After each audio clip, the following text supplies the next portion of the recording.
Just a warning, this episode contains some graphic material that listeners may find confronting.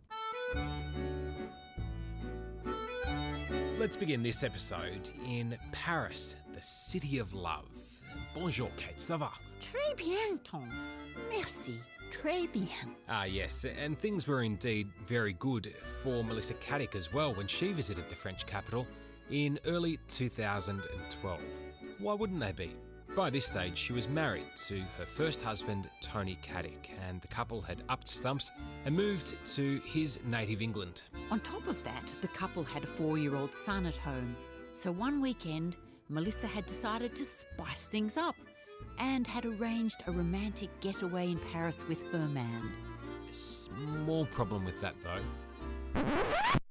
That man wasn't her husband. And unfortunately for Melissa, a friend of Tony Caddick's just happened to be in Paris at the same time. Small world. He spied Melissa first and then noticed her canoodling a much younger man. He took a photo and sent it back to his mate in England. Melissa had actually told Tony that she was spending the weekend at a financial conference in Switzerland. But lo and behold, she had flown her hairdresser from Sydney, Anthony Coletti, to Paris.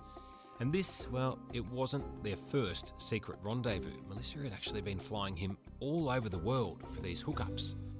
Tom, no surprise, but when Anthony number 1 found out about Anthony number 2, Melissa's marriage was very quickly kaput.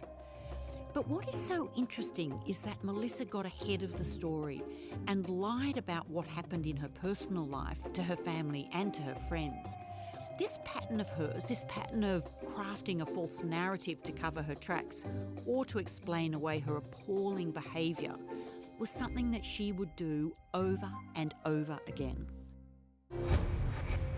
Welcome to episode 3 of Liar Liar, Melissa Caddick and the Missing Millions. I'm Tom Steinfort, a reporter with 60 Minutes. And I'm Kate McClymont, an investigative journalist at the Sydney Morning Herald. We are delving into one of the most extraordinary crimes of the century.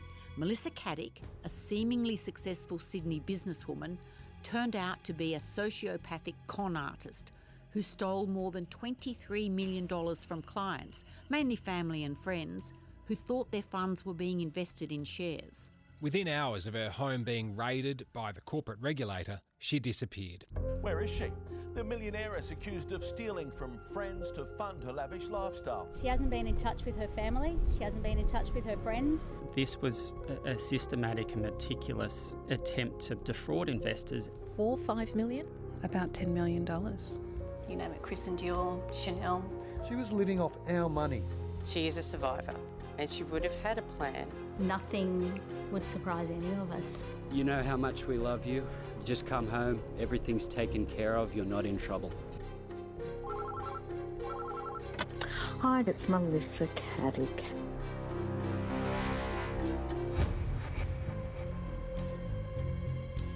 Last episode, we looked at Melissa Caddick's early and perhaps formative criminal behaviour at various workplaces. Today, we're going to examine what dastardly deeds she was perpetrating in her private life. A lot of people would be familiar with Melissa's more recent husband, hairdresser, self-styled DJ, prawn breeder, and sports car enthusiast, Anthony Coletti. But Kate, what do we know about her first husband, British-born Anthony Byron Caddick? Kate Horn, who has known Melissa since preschool, described how Melissa and Tony met through a mutual friend that Kate and Melissa had gone to school with. Yes, they met through a mutual friend. This particular friend was flatting with Melissa at the time and he'd gone overseas to work in London. He'd met Melissa's first husband, they became friends, Tony, and Tony came to visit the mutual friend and was staying with the two of them, and the next thing you know, our mutual friend was kicked out and Tony moved in. At her first wedding on April the 20th, 2000, the eve of her 29th birthday, Melissa Grimley's friends and family, and indeed her husband-to-be Tony Caddick, a year younger than Melissa, were all getting very anxious because there was no sign of the bride. One of her guests told us that Melissa later blamed her lateness on her hairdresser. I take it couldn't have been her second husband, who, as we all know now, is a hairdresser, because at that point in time, he was just a fresh-faced 17-year-old. No, it wasn't him. Anyway, after the wedding at one of Sydney's oldest and finest churches, the Garrison Anglican Church at the Rocks, the guests then crossed the harbour bridge to the lavish reception at Taronga Zoo. The Grimleys, you see, that they were pretty eager to showcase the glorious Sydney Harbour backdrop to the groom's family, who were out visiting from England. It was a large wedding. A lot of Tony's family came from overseas to attend the wedding. As we discussed in the last episode, it was just before Christmas in 1999, 4 months before their marriage, that the pair had bought a house together in the inner Sydney suburb of Paddington. Friends were pretty puzzled at the time as to how they'd come up with the money, since Tony was working as a builder's labourer, and at the time of their wedding, Melissa had been working for a couple of years at Wise Financial Services. She'd appeared to have found her niche at Wise, as we mentioned in the last episode. Despite being caught red-handed embezzling funds from a client, she simply went from strength to strength. And in 2003, she featured on the cover of trade magazine IFA, which stands for Independent Financial Advisor. I think a lot of people who've been following this case would recognise that specific photo. She's quite radiant, wearing that trademark red jacket. She's got bright lipstick to match it as well. And no doubt she would have been thrilled with the headline that was accompanying the photo: "A wise choice, Australia's best planning practice." That 2003 story was all about dynamic young Melissa, who the story said was in overhaul mode, changing Wise's entire business model to a fee-for-service model. You can check out that magazine cover on our website if you want. And an interesting feature of the story inside was that Melissa was ditching 80% of their clients because she wanted to concentrate on the 20% who were seriously rich. This is what Melissa was quoted as saying, which is read here by an actor. It sounds so pompous calling them high net worth, even though high net worth is the section of the market we prefer to work with.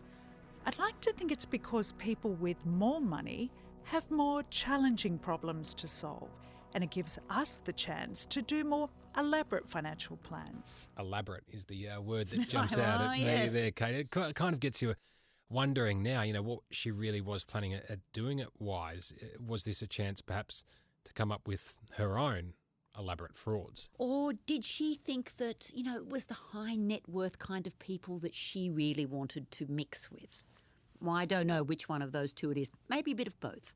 And it's funny, when you look at that magazine cover now, you can see in the top right-hand corner, there was a headline about chasing missing millions. And the weird thing is that the next time Melissa featured on the cover of that very same financial magazine, it was about her and the missing millions authorities were chasing. It's pretty amazing now, going back through some of the press coverage of Melissa Caddick over the years. Another interview featuring her had her offering her own 8 golden rules for finding the right financial advisor. And the first thing she said back in 2004, a quote from her, she says, "Like any profession, financial planning has unscrupulous operators." And what about this one?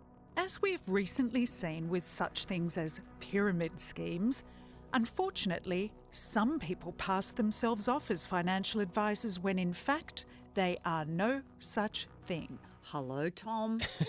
Some bells are ringing here. Another golden rule that she rolls out, it's warning people to check that their financial advisor and their organisation is accredited. Now, we'll come to learn that when Melissa was ripping people off later, she certainly was not a licensed financial advisor. Speaking of golden rules, Tom, this one is pure gold. Check how your advisor charges. Will you be charged based on results or a flat fee? Be sure to understand what kind of fees you will be paying and when you have to pay them.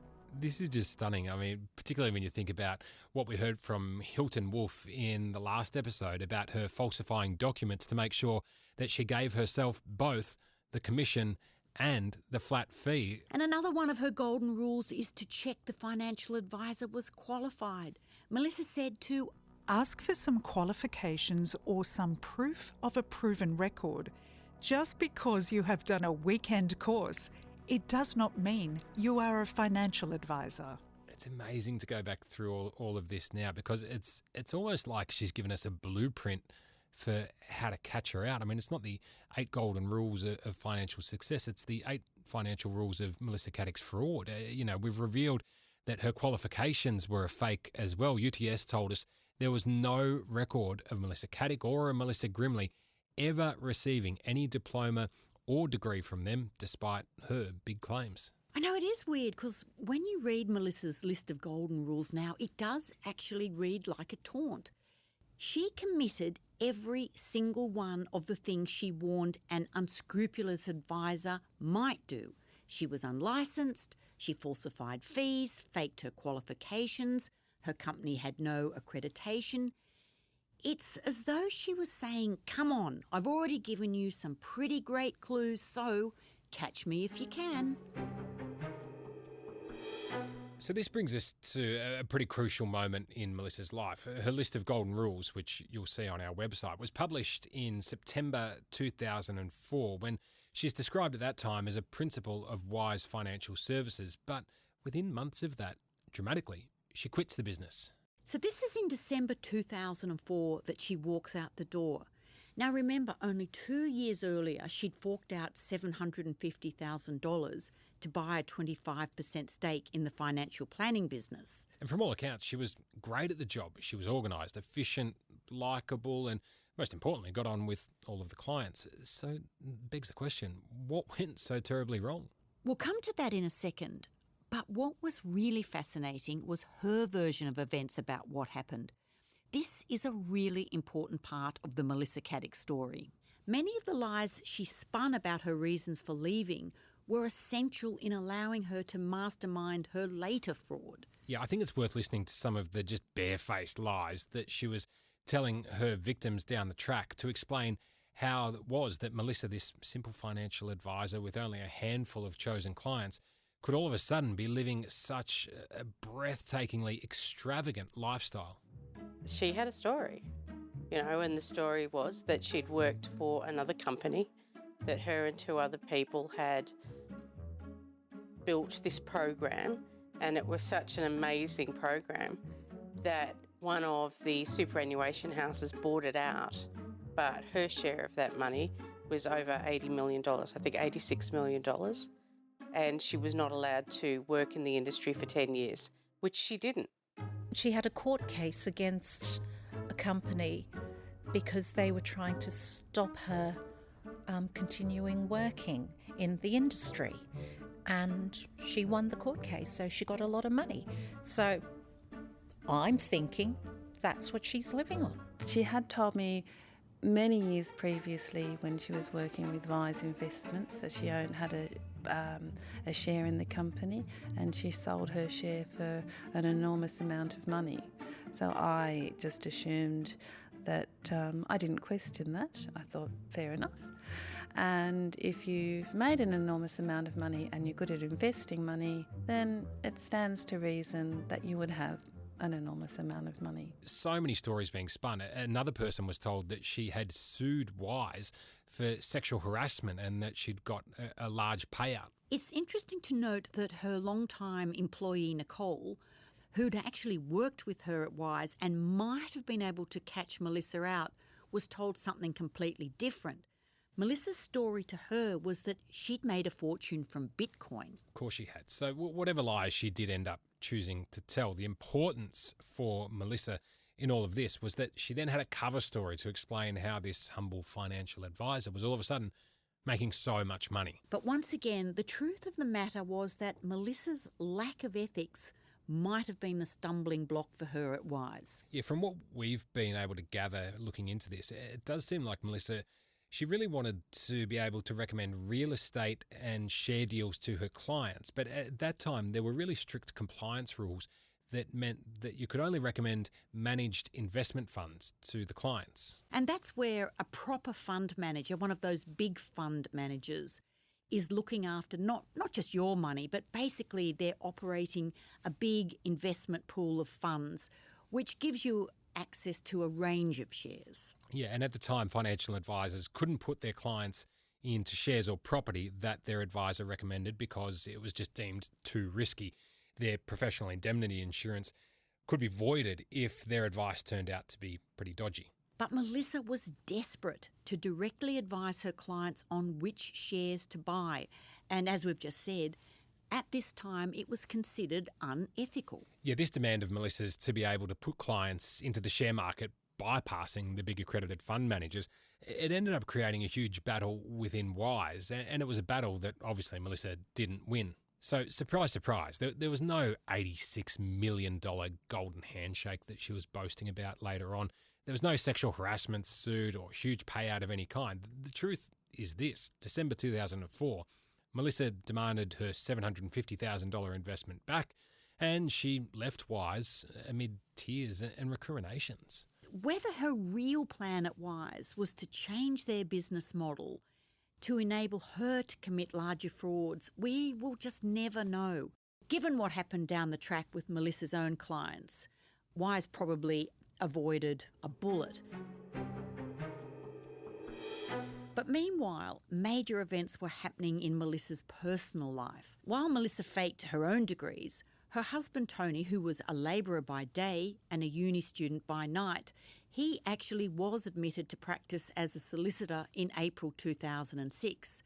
And in June that year, there was another happy event. Their only child, a son, was born. Bronwyn Brady, whose own son was born a fortnight earlier than Melissa's, was in the same Paddington baby group. But I did find that Melissa at that time was just always immaculate, as in the hair, the outfit, the blazer, the pram, everything seemed to be in a spot, which as we all got to know each other and become more friendly, it was all sort of like a slight joke about, we really need to get our act together to kind of seem like we're as together as Melissa. Bronwyn also said that Melissa always spoke of her child being the perfect baby. Her husband was a high-flying banker, and Melissa herself was a successful finance executive on a big salary. And then there was some women that had, not slept for 3 months and was struggling and sad and would come to these groups just for like a real relief to sort of share what they were going through. And Melissa certainly was not one of those people. She did say that she was in finance. I don't remember where she worked at the time, but she also implied that she'd had quite a senior role, so it was sort of expected of her to go back at that time to make sure that everything was, going along well. And she also did say that she was on a considerable salary.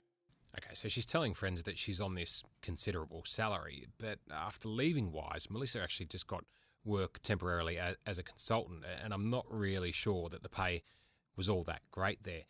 Melissa was also telling the baby group that her husband was a banker, and that just wasn't the case. Anyway, for the next year and a half, this group of women meet regularly and they become friends. And their husbands and partners joined in on occasions. Well, all except one. But in all the time that I knew Melissa, I never met her husband, and she never really talked other than he just works really hard and he's got a big job and, he doesn't really...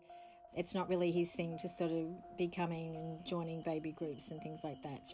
That was more of an implication, I guess. She didn't really sort of say that, but it was more like he does his thing and I'm doing this. In late 2006, Tony and Melissa sold their first home in Paddington, moving with their new baby to a house they'd bought in Blakehurst, a neighbouring suburb, to where Melissa had actually grown up. But they only lasted there for a year or so before they bought in a gated community in Kensington, much closer to the city. In early 2011, she and Tony moved to England. Tony told friends that he really wanted their son, who was nearly 4, to spend time with his family and to get to know all his cousins and grandparents. Melissa was spinning a bit of a different story at the time for some of her friends, as she invited them around to polish off the wine that they had in their cellar before they headed off overseas. We had a wine drinking ceremony. We're going to drink all the good wine because her and her first husband were buying a house in the south of France and they're going to live there, right? And we're drinking this beautiful wine, and they're buying a house in the south of France, and I'm rolling my eyes. So they moved to Chigwell in Essex, not to the south of France, to be close to Tony's family. The only thing I really knew about Essex was from that crass TV show known as Towie, short for The Only Way is Essex, which first aired just after she and Tony arrived. I hadn't picked you as a Towie viewer, but there we go. We're learning something every episode here. Just a glimpse, Tom, okay. a glimpse. But it's interesting because this description of Essex on a British travel blog did give me a bit of a giggle. They say that in the UK, everybody sees the county of Essex as Chav Central, where a mix of Love Island and Towie non-celebrities live in mock Tudor mansions and drive Chelsea tractors around.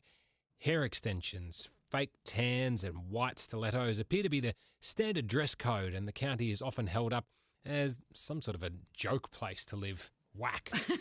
And look, this does make me laugh because Melissa, who from all accounts had absolutely no sense of humour, apparently found nothing amusing about Essex, and after barely a year there, her marriage was kaput. We know she can spin a story, and what happened next really is a masterclass in manipulating the truth.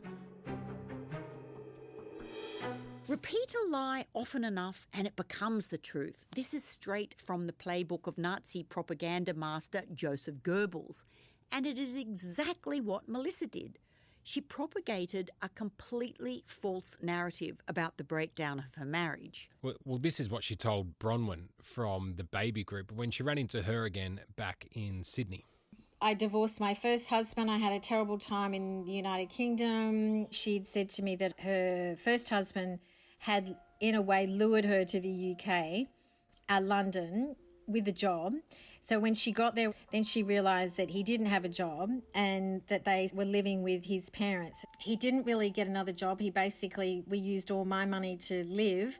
And so after coming up to 2 years, he had different small contracts every now and then, but he didn't have any money. He turned out to be someone, who's really nasty to me.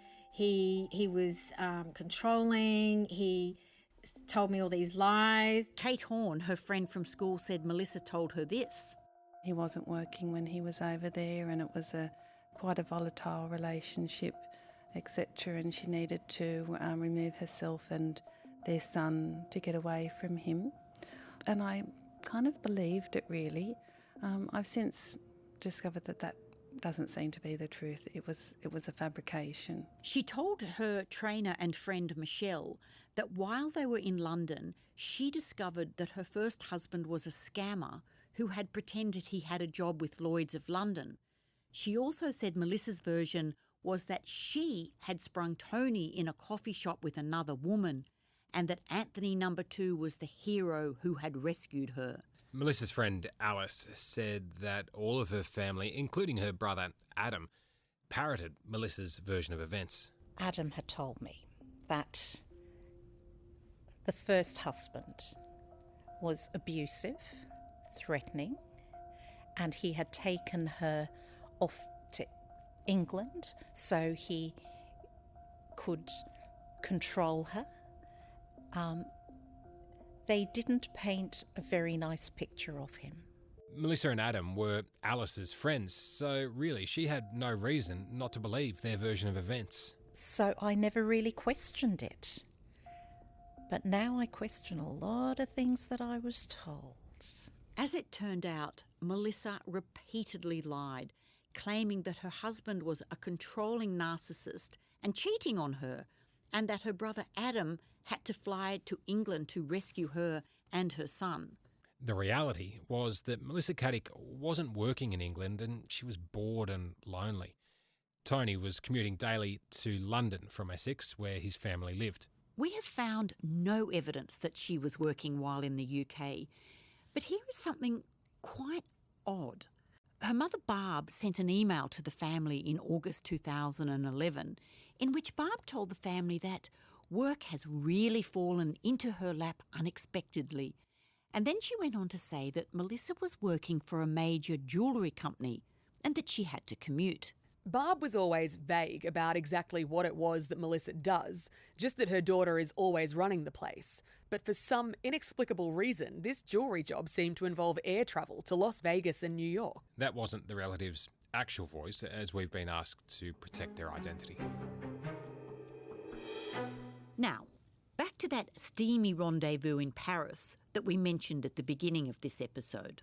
We have now been told by a number of sources that Melissa insisted on attending a financial conference in Switzerland just to keep her hand in the game.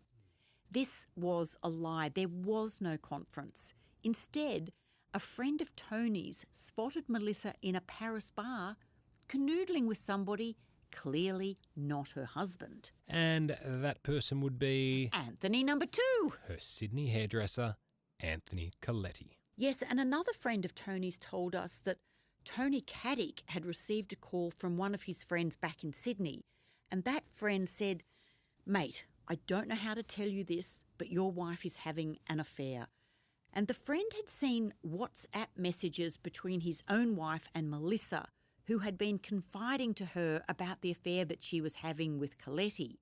The messages revealed she'd been paying for her hairdresser to fly all around the world for their assignations. She did reveal that she had been having an affair with him while she was overseas, all of which I was completely unaware of till a bit later. As another friend told us at the time, they wondered who on earth would fly the hairdresser to New York. Yeah, that does seem like a lot of effort to go to just for a haircut. And all of those mysterious work trips Melissa had been taking to Las Vegas and New York, well, all of a sudden they were starting to make a lot more sense to her first husband. Now he knew what she was really getting up to. So after confronting Melissa with the evidence of her infidelity, there was a row and Tony decided to go and stay with his family for a few days. He later told friends that when he got back, not only had Melissa cleaned out their house, she'd also cleaned out their joint bank accounts. But Tom, this is exactly the opposite to what Melissa told her friends when she got back to Sydney. It's Tony who's the narcissist, it's Tony who is controlling, and it's Tony who's cleaned out their bank accounts. Her brother Adam flew to the UK to help his sister, who told him she needed to escape her domineering husband. So always the obliging older brother. Once back in Sydney, he also then helped to get her back on her feet financially. We have an email from Melissa to Adam, which is dated the 6th of February 2012. So this is literally a week or so after she'd got back to Sydney. Financially, I don't know what to say apart from thank you. We will, of course, arrange repayment. When you have the time, please get a new Citibank account established in your name. I can then at least transfer the £50,000 to that and start repaying back to you. Interestingly, Alice said a few years later that Adam complained to her that he was still trying to get Melissa to repay the $125,000 he'd loaned her. You know, that was to get back on her feet. Well, in the end, her loyal older brother would end up a lot more out of pocket than that, which we'll come to in a later episode. But back in Sydney, Melissa changed her phone number so Tony couldn't even speak to his son, who was at that stage just 5.5 years old. A friend of Tony's spoke of the upset and the frustration that Tony suffered. Not only had Melissa cheated on him, but when he confronted her about it, she didn't apologise or try to make amends. Instead, she just packed up and fled with their son. Having been blocked from talking to his son for months, Tony was so desperate he flew to Australia and unannounced he knocked on the door of their Kensington home saying, "I need to see my son." Not only did Melissa cut off contact with Tony, she also destroyed him in the minds of her friends and family, perhaps so that none of them would actually find out the truth of what she'd really been up to. She tried to really poison everyone's minds against Tony by saying how terrible he was and abusive and threatening. I was thinking he's been quite a terrible person. One family member told us that Melissa's parents believed every lie their daughter spun about Tony Caddick. The family was told she had basically run away from the UK because Tony was abusing her. The word escaped was used. Her parents absolutely hate Tony, and they won't even talk about him. Yeah, so at any kind of gathering, he was just the devil. Her mum was very vocal about Tony. When Melissa hit the headlines for her disappearance all those years later, her mother Barb was convinced that Tony Caddick was responsible. And a relative told us that Barb Grimley had gone to the police with her diary entries. Every time Melissa said anything bad about Tony, Barb had taken a note of it. Meanwhile, other relatives wondered whether her disappearance was connected to the mysterious jewellery job she'd had back in the UK. Very early on, when the family thought Melissa had been abducted, it was suggested to detectives they look into what she was doing in the UK. She was involved in some unspecified jewellery business, trips to New York and Las Vegas. Could there be criminal elements involved? Eventually, Tony, who'd been working as a corporate lawyer in London, asked if he could be transferred to Sydney so that he could be closer to his son. The reality is, there's just no sign that Tony had cleaned out their bank account, as Melissa had claimed. On his return to Sydney, Tony rented a small apartment in Alexandria and was driving a second-hand Hyundai. So just to recap, now Melissa had arrived back in Sydney at the end of January 2012. Her first marriage is over and her new partner, Anthony, is a hairdresser she had met at Joe Bailey's salon in Westfield Shopping Centre at Bondi Junction. As Anthony was to tell Channel 7... We met at the hairdressers where I worked. Yeah, I think instantly we just sort of felt a connection. So at this point, Melissa is at a crossroads in her life. She doesn't have a glorious career at that point, which is going to handsomely reward her financially, and neither does her new partner. But she's still consumed by this overwhelming desire to achieve this sort of grand life that she had imagined and the life that she believed that she deserved. So now that she was back in Sydney with no discernible career, she decided to fall back on the things that she was really good at to get ahead. That would be, let's see, lying, cheating, faking, forging, stealing. But this time it's at a whole new level. And Tom, what I find so shocking about what she did next was not just the size of the fraud, it was who she targeted. Yeah, I think this is what really hits a chord with everyone. She decides that she will, without any conscience, suck the financial life out of her unsuspecting friends and family. And it's all going to help her prop up what will become just a more and more extravagant lifestyle. And this is where Melissa Caddick's cruelty and callousness is just beyond comprehension, because her first victim was her oldest friend, Kate Horn, a single mum trying to do the best for her kids. My connection to Melissa is that we knew one another forever. We went to preschool together, then we became very firm friends in high school, so we've known one another for a long time, and later on I became an investor. So slowly but surely she infiltrated to basically my entire family. So there's 7 family members that are directly affected. So that in itself is very painful as well. We're all just floundering together. It's quite traumatic. And approximately how much did she take from your extended family? Well, about $10 million, I think, altogether. Alice had been friends with Melissa and her brother for decades. I invested 8 years ago. My brother invested 7 years ago. One of my sisters invested 6 years ago. Today's value? Possibly 4 or 5 million. One of my siblings invested at the end of 2019. Her savings for the last 20 years of working, all gone. I've got nothing. Besides the fact that I've got to work double the time that I wanted to. When I retire, what's going to happen to me? That's the bit that haunts me, and I try not to spend too much time thinking that far ahead and just live day by day. We don't have anything to fall back on, so we've got to go and start again, and we need to go and do that somewhere where it's less expensive to start.